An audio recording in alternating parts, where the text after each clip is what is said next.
ആരാധക കൂട്ടങ്ങൾ ഒരുപാടുള്ള, വേദപുസ്തകം ജ്യൂസ് അടിച്ചു കുടിച്ച ഒരു മുതിർന്ന സുവിശേഷകൻ കഴിഞ്ഞ ദിവസം ഒരു കൺവെൻഷൻ വേദിയിൽ പ്രസംഗിക്കുന്നത് കാണാൻ ഇടയായി.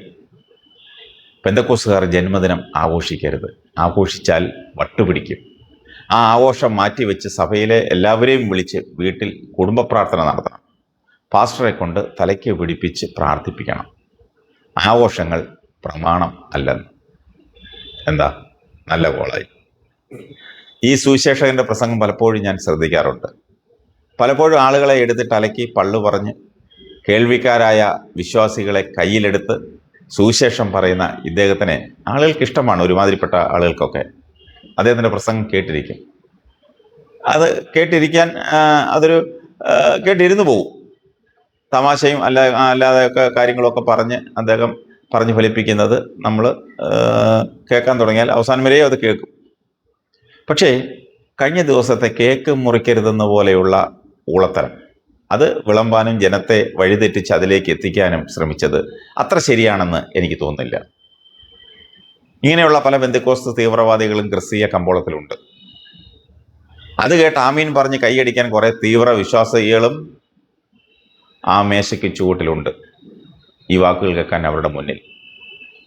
അപ്പോസ്തലനായ പൗലോസിലൂടെ ജാതികളായ എനിക്കും നിങ്ങൾക്കും ദാനമായി കിട്ടിയ ഈ സുവിശേഷത്തിൽ, ഈ രക്ഷയിൽ, ഈ മഹാൻ പറയുന്ന ജന്മദിനാഘോഷം പ്രമാണമല്ലാത്ത ഭാഗം ഏതാണെന്നറിഞ്ഞാൽ കൊള്ളാം. ഇതുപോലുള്ള ദുരുപദേശങ്ങൾക്ക് ജനത്തിൻ്റെ ഉള്ളിലേക്ക് പകർന്നു കൊടുത്ത് സമൂഹത്തിലും ലോകത്തിലും വെറും പാഴ് മനുഷ്യരാക്കി മെനഞ്ഞെടുക്കുകയാണ് ഈ സുവിശേഷ കൂട്ടം. വചന അടിസ്ഥാനമല്ലാത്ത സ്വന്തം ആശയങ്ങൾ വായിൽ തോന്നുന്നത് വിളമ്പുമ്പോൾ അത് വേദപുസ്തക അടിസ്ഥാനമാണെന്ന ധാരണയിൽ ഒരു കൂട്ടം ജനങ്ങൾ അനുസരിക്കുകയും ചെയ്യുന്നു. എന്ത് മഹാപാപമാണ്! ഓരോരുത്തരുടെയും ജന്മദിനമോ മറ്റു വിശേഷങ്ങളോ ആഘോഷിക്കുന്നത് അത് അവരവരുടെ വ്യക്തിപരമായ താല്പര്യങ്ങൾ മാത്രമാണ്. അതിലേക്ക് ഉപദേശങ്ങൾ തള്ളിക്കയറ്റി ജനത്തെ ദുരിതുപദേശത്തിൻ്റെ മത്ത് പിടിപ്പിക്കുകയാണ് ഇവരെ പോലെയുള്ള പെന്തക്കോസ്ത് സുവിശേഷകർ ചെയ്യുന്നത്. ബൈബിൾ വായിച്ച് അറിവില്ലാത്തവർ ഇദ്ദേഹം പറയുന്നത് സത്യമാണെന്നോർത്ത് അതനുസരിക്കും. ഒരാൾ അയാളുടെ ജീവിതത്തിലെ സന്തോഷ സമയങ്ങളെ ആഘോഷിക്കരുത്, നല്ല ഭക്ഷണം കഴിക്കരുത്, നല്ല വസ്ത്രം ഉടുക്കരുത് എന്നൊക്കെ ആഗ്രഹിക്കുന്നത് ദൈവമല്ല. ഈ സത്യവേദ പുസ്തകത്തിലെ ജീവനുള്ള ദൈവമല്ല. അതല്ല ദൈവമാണെന്ന് ഒരാൾ സ്ഥാപിക്കുന്നുവെങ്കിൽ അയാൾ പിൻപറ്റുന്ന ദൈവം സത്യദൈവമല്ല.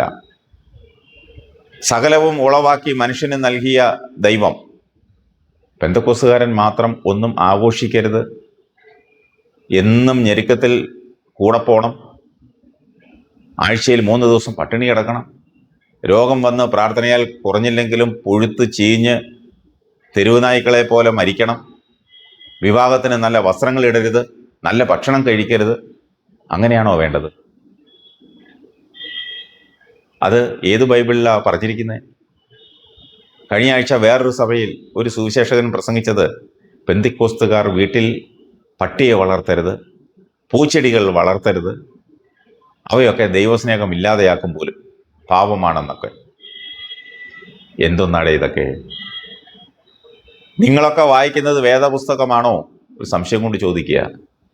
200 രൂപയ്ക്ക് ഒരു കേക്ക് വാങ്ങി വീട്ടിലുള്ളവർ ആ വ്യക്തിക്ക് വേണ്ടി പ്രാർത്ഥിച്ചു. ആ കേക്ക് മുറിച്ച് കഴിച്ചാൽ അത് പാപം. പാവം കുഞ്ഞുങ്ങൾ അഭിമാനത്തോടെ സന്തോഷത്തോടെ അവൻ്റെ കൂട്ടുകാർക്ക് സ്കൂളിൽ ഒരു മിഠായി കൊടുത്താൽ അത് പാപം. അതിന് പകരം ഒരു സഭയിലുള്ള കുറഞ്ഞത് 100 വിശ്വാസികൾ വന്ന് പ്രാർത്ഥന കൂടി പ്ലേറ്റ് ഒന്നിന് 150 രൂപ വെച്ച് ബിരിയാണി അല്ലെങ്കിൽ അതുപോലുള്ള ഡിന്നർ കൊടുത്ത് ആ ചിലവ് 15,000 ആക്കി വന്ന പാസ്റ്റർക്കും കുടുംബത്തിനും നല്ലൊരു തുക പ്രാർത്ഥനയുടെ സ്തോത്രാഴ്ചയായി കൊടുക്കണം, അല്ലേ? അതാണോ ഈ ഉപദേശിക്കുന്നത്?